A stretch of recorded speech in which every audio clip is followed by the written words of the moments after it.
Dans l'Évangile selon saint Jean, au chapitre 10, en ce temps-là, Jésus déclara « Mes brebis écoutent ma voix, moi je les connais, et elles me suivent. Je leur donne la vie éternelle, jamais elles ne périront, et personne ne les arrachera de ma main. Mon Père qui me les a donnés est plus grand que tout, et personne ne peut les arracher de la main du Père. Le Père et moi, nous sommes un. Mes brebis écoutent ma voix, dit Jésus, moi je les connais, et elles me suivent. » L'Évangile selon saint Jean nous présente la voix de Jésus. Marie-Madeleine, au matin de Pâques, s'est retournée vers Jésus en entendant sa voix, appelée par son prénom, alors qu'elle avait connu auparavant la dépersonnalisation de la possession diabolique. Nous-mêmes, nous avons entendu la voix de Jésus, sûrement à un moment ou à un autre de notre histoire personnelle, et nous l'avons suivi. C'est notre histoire intime. Le Seigneur ressuscité a besoin de nos efforts missionnaires pour que notre génération et la génération montante entendent sa voix, son nom, sachent qu'il est le vivant, un avec le Père de toute humanité.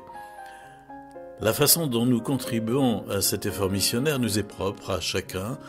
La vie religieuse, le témoignage personnel, le ministère, le partage financier, la transmission auprès des petits-enfants et beaucoup d'autres façons créatives que nous devons chercher et dont nous devons être fiers.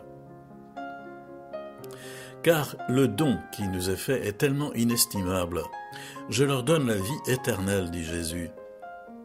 Nous sommes tellement habitués à ce don que nous ne savons même plus nous en réjouir.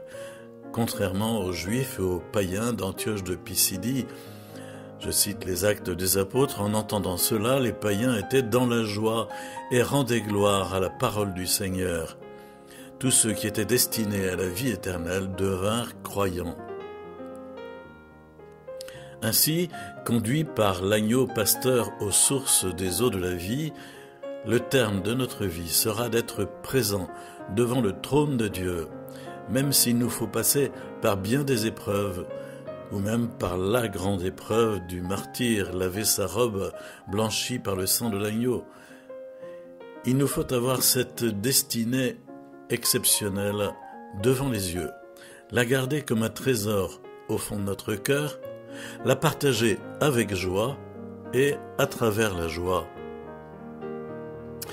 Pendant les processions de la fête des tentes à laquelle fait allusion l'Apocalypse, on chantait « Hosanna » qui signifiait à la fois « C'est Dieu qui donne le salut » et « S'il te plaît Seigneur, donne-nous le salut ».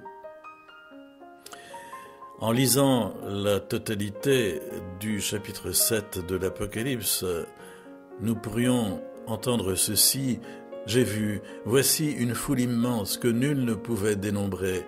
Ils se tenaient debout devant le trône et devant l'agneau, vêtus de robes blanches, avec des palmes à la main, et ils s'écriaient d'une voix forte: le salut appartient à notre Dieu qui siège sur le trône et à l'agneau. C'est ce don immense que nous chantons et pour lequel nous remercions sans cesse à travers nos liturgies tout au long de la journée et particulièrement la liturgie de l'Eucharistie.